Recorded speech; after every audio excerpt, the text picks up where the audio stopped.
Recently मेरे दादाजी मुझसे बोले, बेटा हमारी जिंदगी का सबसे बेस्ट समय हमारा बचपन होता है। ये बोलकर वो अपने डायपर में हगने लगे। तो मैंने इस बात पे थोड़ा गौर किया और मुझे पता चला कि यस, बचपन सच में बहुत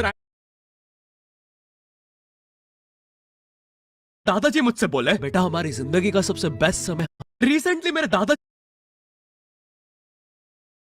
मुझसे बोले, बेटा हमारी जिंदगी का सबसे बेस्ट समय हमारा बचपन होता है। ये बोलकर वो अपने डायपर में हगने लगे। तो मैंने इस बात पे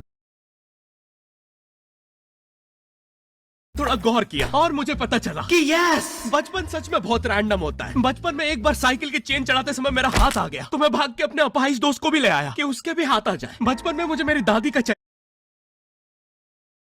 सही नहीं लगता था, क्योंकि वो मुझे डेली नया तारा दिखा के बोलती थी वो तुम्हारे दादाजी है। बचपन में मैं थोड़ा भोला भी था, ऐसे फालतू किसी को उंगली नहीं करता था, वरना फिर मैं 9 तक ही गिन पाता था। एक तो तब कोई भी आके गिनती पूछ लेता था, और उंगली करते समय गिनना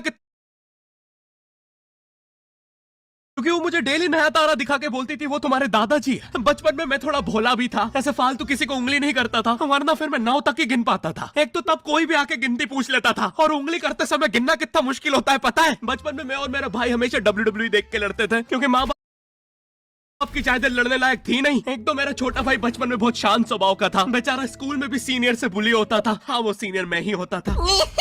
एक बार मुझसे बोलता, भैया डॉक्टर बनना मेरा सपना है। तो मैंने उसे नीट की बुक्स ला दी, तो अब वो उसका पूरा सपना बन गया। अब वो डॉक्टर गेम में भी बीमार ही बनता है, और बवासीर पीछे होती है। चिंटू, बुक्स नहीं पढ़ रहा है तू? एक बार बेचारा बिस्तर पे गिर के रोने लग गया, तो सब बोलने लग गए कुछ नहीं हुआ, चींटी मर गई, चींटी मर गई। मैं यहाँ सोच रहा हूँ फिर अभी तक हम चींटियों वाले बिस्तर पे क्यों सो रहे थे? हाँ, घर में सबकी पीठ पे ददोड़े हो रखे हैं। हाँ, ये नहीं गिरता तो हमें तो पता ही नहीं चलता बिस्तर पे चींटियां हैं। हम तो सोए जा रहे हैं चींटियों वाले बिस्तर पे। और स्कूल में जब भी ये छोटे भाई पैड में हक देते हैं, तो बड़े भाई को क्यों बुलाया जाता है? पता है कि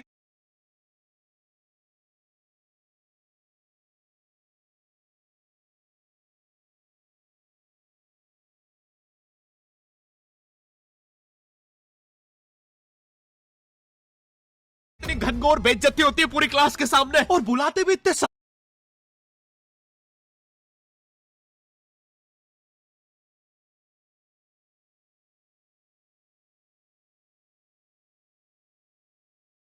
है। वो देख के बड़े भाई का हगना निकल जाता है। ऐसे 2 छोटे बच्चे स्लो मोशन में भाग के आ रहे हैं। हाँ, वो उनकी नॉर्मल स्पीड है। मैं देखता हूँ मेरे भाई को क्राइम सीन से 2 बुलाते भी इतने सस्पेंस है। वो देख के बड़े भाई का हगना निकल जाता है। ऐसे 2 छोटे बच्चे स्लो मोशन में भाग के आ रहे हैं। हाँ, वो उनकी नॉर्मल स्पीड है।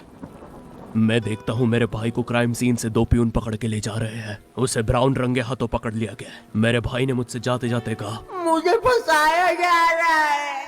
मुझे पता था इस लेंडे के पीछे की कहानी इतनी सिंपल नहीं हो सकती। कड़ी तहकीकात के बाद मुझे पता चला इस लेंडे के पीछे बड़े बड़े पॉलिटिशियंस, गैंग लीडर्स और माफिया इन्वॉल्व है। मेरा भाई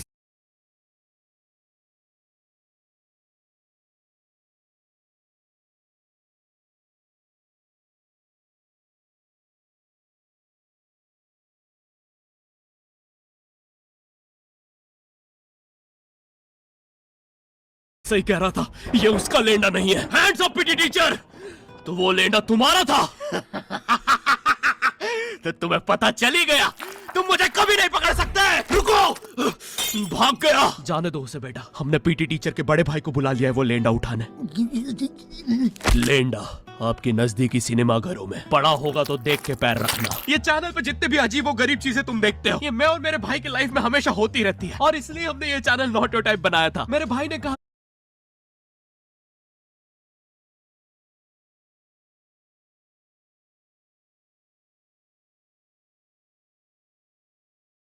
तू बोल और मैं एनिमेशन करता हूँ, और लो बन गया। नॉट योर टाइप आपके नजर। अरे अभी भी लेंडा लगा हुआ है। बचपन में बोले जाता था कि तुम जितने दांत तकिए के नीचे रखोगे तुम्हें उतने ही रुपये मिलेंगे। तो मैंने दादी की 32 ही रख दी, तो मुझे 32 रुपए मिले। वो 32 ही 7,000 की थी। जो पिटा हूं ना मैं घर पे, साली स्कैमर दांतों वाली परी चांदी का दांत ले जाके 1 रुपया देती है। दांतों से याद आया, बचपन में सब सूखा बॉर्नविटा खाते हैं क्योंकि दांत दूध के होते हैं। ठीक है, ये वाला जोक हटा दूंगा। बचपन में मुझे चुड़ैलों से बहुत डर लगता था। एक बार मुझे चुड़ैल के पैर के निशान दिखे तो मैं उल्टा भागा, पर फिर मैं चुड़ैल के ही घर में आ गया। हाँ, मैं पट्टी में भूल गया था उसके पैर उल्टे होते हैं। तो फिर मैंने सोचा इसका पीछे से सर फोड़ देता हूँ। सर फोड़ने गया तो वो उसका मुंह निकला। फिर से भूल गया कि साली चुड़ैलों के बाल भी मुंह पे होते हैं। आदमी को पता चले तो चले कैसे। जब मैं छोटा था नींद में बिस्तर भी बहुत गीला करता था। मेरी मम्मी हमेशा गुस्सा करती थी कि सोने से पहले सुसु किया कर। अब उन्हें कैसे बताऊं, फिर गीले बिस्तर में मुझे नींद नहीं आती। बचपन में मुझे गुस्सा भी बहुत आता था, तो मेरी मम्मी ने मुझे एक रेड स्टोन की अंगूठी पहना दी, और सरप्राइजिंगली उससे मेरा गुस्सा इतनी जल्दी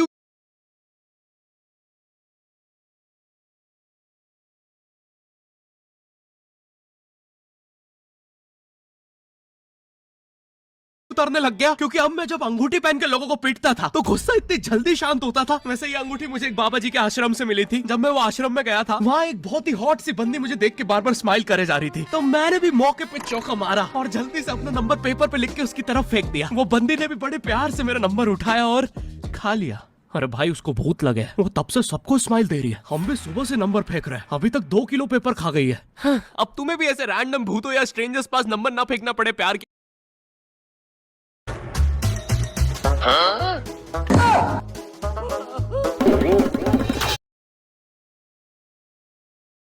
यही नहीं, जो लोग तुम्हारे फेवरेट स्पॉट पे जा चुके हैं, यहाँ तुम्हें उनकी प्रोफाइल्स भी मिलती है।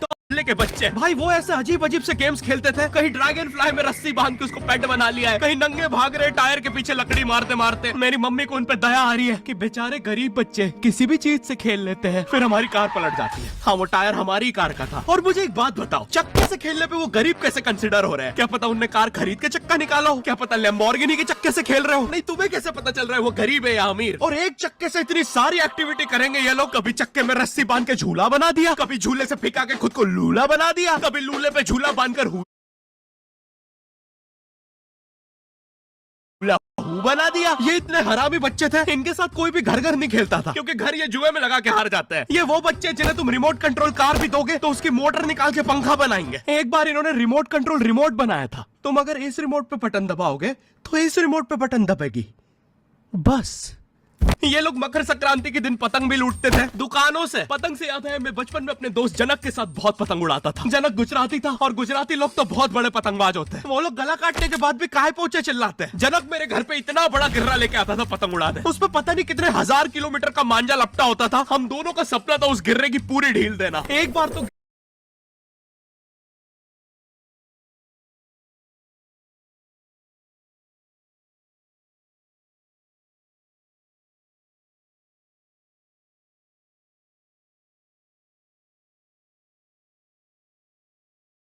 गिर्रा खाली होने ही वाला था, पर वो पतंग आर तो घूम के हमारे पीछे से आ गई। हमने हमारी ही पतंग काट दी। तो इस बार हमने सोचा पतंग पूरी परपेंडिकुलर उड़ाएंगे, स्ट्रेट स्ट्रेट। हमने 2 घंटे ढील दी, वो मांझे में वेव सिग्नल आने लग गए प्राचीन भाषा में। हमें लगा हमने एलियंस ढूंढ लिया, बट फिर धीरे से वो सिग्नल क्लियर हुआ। हमें पता चला हमने कोई नासा का 100 मिलियन का टेलीस्कोप काट दिया। पतंग नीचे ले, टेलीस्कोप काट दिया। नासा का टेलीस्कोप जैसे ही नीचे गिरा, बच्चों से पहले विसरो ने लूट लिया। बहुत वियर्ड था, इतने सारे बुड्ढे छत कूद के भाग रहे थे। एक तो जनक के मांझे में इतनी सारी गठाने होती थी, वो मांझा इतना भारी हो जाता था, हम चौथे माले से पतंग उड़ा रहे, वो दूसरे माले पे उड़ रही है। बचपन में बोला जाता है किसी भी स्ट्रेंजर से बात नहीं करते, तो फिर मैं इशारे करता था, तो फिर दादी मेरे चरित्र पे सवाल उठाती थी। दादी से याद है, पुराने जमाने में एंटरटेनमेंट के लिए कुछ होता नहीं था, तो लोग 7-7, 8-8 बच्चे पैदा कर लेते थे ताकि उन्हें जायदाद पे लड़ता देख मजे ले सके। मेरे पापा के 5 भाई और 4 बहनें हैं, टोटल 9 बच्चे। मेरी दादी ने जिंदगी के 9 साल बस बच्चे दिए। दादी ने 9 साल तक पेट में इतनी लातें खाई है, उनके अंदर से एब्स आ गए थे। मेरी दादी लिटरली अंदर से टूट चुकी थी, उनका इतनी बार ऑपरेशन हो रखा है, उनको डॉक्टर ने टाकों की जगह चेन लगा दी थी। भाई आज के जमाने में तो इतने बच्चे कोई पैदा नहीं करता, उल्टा अबॉर्शन करवा लेते हैं। और यस, मैं अबॉर्शन बोलूंगा क्योंकि मुझे जेल नहीं जाना। एक तो इंडिया में भी अबॉर्शन करवाना लीगल है, लेकिन बच्चे का जेंडर जानना इलीगल है। मतलब तुम मार तो सकते हो, लेकिन किसे मार रहे हो ये पता नहीं कर सकते। तो देखो अब रिस्क कितना बढ़ गया है। क्या पता अंदर शेर बैठा हो या कोई बड़ा गैंगस्टर, क्योंकि तुम्हें तो पता नहीं है तुम किसकी सुपारी दे रहे हो। क्या पता वो अंदर बंदे लेके बैठा हो। बचपन में सबके मम्मी पापा डराते हैं, मस्ती मत करो वरना बोर्डिंग स्कूल भेज देंगे। और मुझे बोर्डिंग स्कूल से इसलिए डर नहीं लगता था कि मैं वहां जाके अपनी फैमिली से दूर हो जाऊंगा। मुझे बोर्डिंग स्कूल से इसलिए डर लगता था क्योंकि वहां पे वो बड़े दांतों वाला ईशान अवस्थी होता है। मैंने पहली